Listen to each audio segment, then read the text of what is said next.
modul 14 kelebihan dan kekurangan masing-masing bentuk pasar. Tadi kita sudah jelaskan bagaimana bentuk pasar.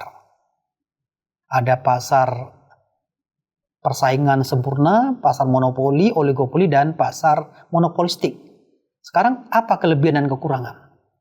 Kita mulai dari pasar persaingan sempurna. Kelebihannya adalah harga benar-benar terbentuk melalui mekanisme pasar. Jadi tidak ada campur tangan pemerintah maupun asosiasi produsen untuk mempengaruhi harga pasar. Nah, ini bisa kita lihat pada pasar-pasar induk misalkan. Harganya betul-betul melalui mekanisme pasar. Yang kedua, dalam jangka panjang akan terjadi harga yang menguntungkan konsumen karena harga dibentuk dari biaya rata-rata minimum sehingga pasar menjamin diproduksinya produk dengan biaya rendah. Artinya di dalam jangka panjang, perusahaan pada pasar persaingan sempurna ini kan semakin kompetitif. Semakin kompetitif perusahaan ini, maka perusahaan akan berproduksi pada biaya minimum. Sehingga perusahaan ini menjamin produksi dengan biaya rendah. Yang ketiga, persaingan sempurna tidak memerlukan adanya iklan. Karena jenis barang, kualitas, dan harganya hampir sama. Jadi artinya tidak perlu diiklankan. Kenapa tidak perlu diiklankan? Salah satu ciri-ciri dari pasar persaingan sempurna itu adalah informasi sempurna. Jadi artinya si konsumen, si pembeli mendapatkan informasi yang lengkap tentang harga jual produk, kualitas produk, tempatnya di mana. Nah, selama ini kita lihat kita cenderung membeli produk bukan pada pasar persaingan sempurna, walaupun pasarnya ada pasar persaingan sempurna. Kenapa? Kita tidak mendapatkan informasi yang lengkap. Contoh sederhana, pada saat kita sakit, kita berobatnya langsung ke luar negeri. Sebenarnya di dalam negeri banyak sekali dokter yang bagus. Berikutnya, pasar persaingan sempurna tidak memerlukan adanya iklan. Jadi nggak perlu iklan, karena produknya homogen. Kita beli produk di mana aja ada. Kalau penjualnya lebih dekat, kenapa kita cari yang lebih jauh? Jadi iklan tidak diperlukan. Iklan diperlukan kalau produknya adalah diferensiasi. Perusahaan bisa menjual berapapun barang yang diinginkan tanpa perlu kekhawatiran terjadinya penurunan harga.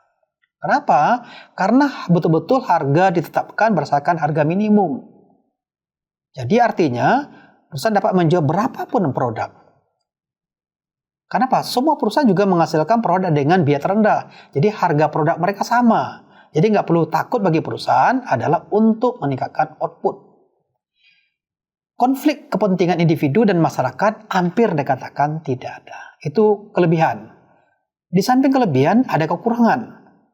Dalam jangka panjang, keuntungan diterima dalam skala normal, sehingga ada kemungkinan beberapa perusahaan sulit menyediakan dana untuk penelitian dan pengembangan. Artinya, produk pada pasar persaingan sempurna adalah produknya adalah homogen, menimbulkan kejenuhan. Tanpa diferensiasi, produk ini tidak bisa bangkit untuk jangka panjang. Industri handphone tiap sebentar berubah, diferensiasi semuanya. Industri mobil, semua diferensiasi. Tapi kalau pedagang sayur nggak ada diferensiasi yang sama. Yang kedua, produk pada pasar persaingan sempurna adalah produk homogen. Tadi udah jelasin. Yang ketiga, kegiatan produksi pada persaingan sempurna dapat menimbulkan biaya sosial. Perusahaan yang abai dengan biaya sosial akan merugikan masyarakat, misalnya polusi. Jadi artinya perusahaan pada pasar persaingan sempurna ini berarti mereka menghasilkan produk tanpa menimbulkan biaya sosial. Kenapa? Karena perusahaan ini kan berskala kecil. Nggak mungkin mereka menimbulkan dampak lingkungan seperti limbah cair, limbah udara. Yang menghasilkan limbah itu kan perusahaan besar. Atau perusahaan yang beroperasi pada pasar monopoli atau oligopoli. Berikutnya pasar monopoli. Apa kelebihannya? Yang pertama, perusahaan monopoli dapat menumbuhkan efisiensi untuk dapat bersaing dengan perusahaan lainnya pada produk sejenis. Kenapa? Karena perusahaan monopoli ini mereka menghasilkan produk dari hulu ke hilir. Dan mulai dari bahan baku, bahan setengah jadi mereka hasilkan sendiri. Akibatnya maka mereka mampu efisiensi. Kemudian mereka merekrut tenaga ahli dari semua perguruan tinggi terkenal. Mereka rekrut semuanya. Akibatnya mereka memiliki SDM yang unggul. Berikutnya, pasar persaingan monopoli dapat menghasilkan inovasi baru yang dilindungi oleh undang-undang hak cipta dan hak paten. Artinya, perusahaan pada pasar monopoli ini terbentuknya ada dua. Pertama, karena kemampuan. Kalau kemampuan menimbulkan efisiensi. Yang kedua, karena undang-undang, maka timbulnya hak cipta dan hak paten. Jadi hak cipta dan hak paten ini, kalau setelah hak cipta, hak paten ini dipatenkan misalkan, maka tidak ada satupun perusahaan yang mampu untuk melakukan plagiat. Yang ketiga, monopoli dapat memperoleh excess profit, sehingga perusahaan dapat melakukan research and development secara luas dengan berbagai jenis serta mutu untuk mendapatkan laba tinggi. Artinya, perusahaan pada monopoli ini untuk meningkatkan profit, mereka dapat menaikkan harga jual dan meningkatkan output. Beda dengan pada pasar kompetitif. Pasar kompetitif berarti untuk meningkatkan profit hanya dapat menaikkan output atau meningkatkan produksi. Jadi artinya perusahaan monopoli itu labanya lebih besar dibandingkan dengan perusahaan pada pasar kompetitif atau pasar persaingan sempurna. Yang keempat, pasar monopoli dapat menghindari produk-produk tiruan dan persaingan tidak bermanfaat. Kenapa?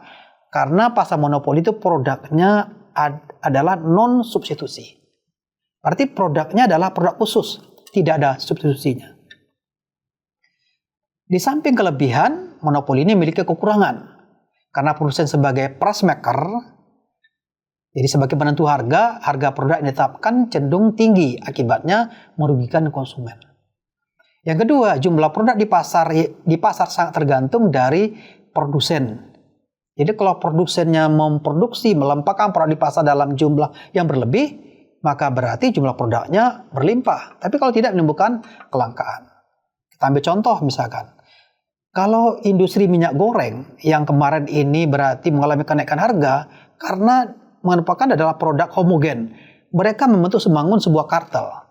Pada saat outputnya dijual sebagian keluar diimpor, mereka ekspor, akibatnya maka menimbulkan kelangkaan dalam negeri, maka akibatnya harga minyak goreng jadi naik.